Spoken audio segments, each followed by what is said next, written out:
mixing sixes and eights. Val. Brian.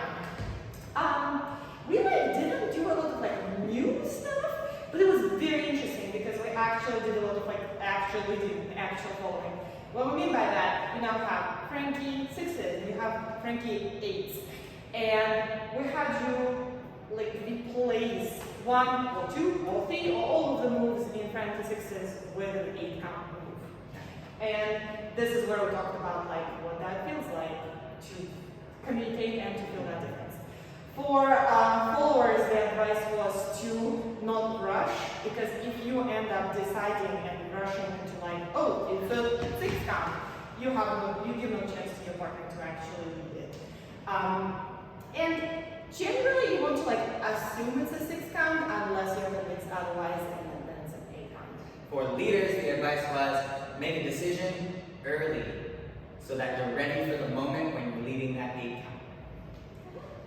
And we did your thing, that was you. Yeah, this little from the side hat.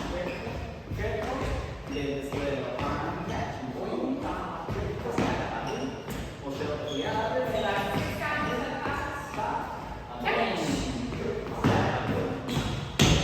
We talked some tips, but we're going to come back to that next week, so keep it. Bye-bye.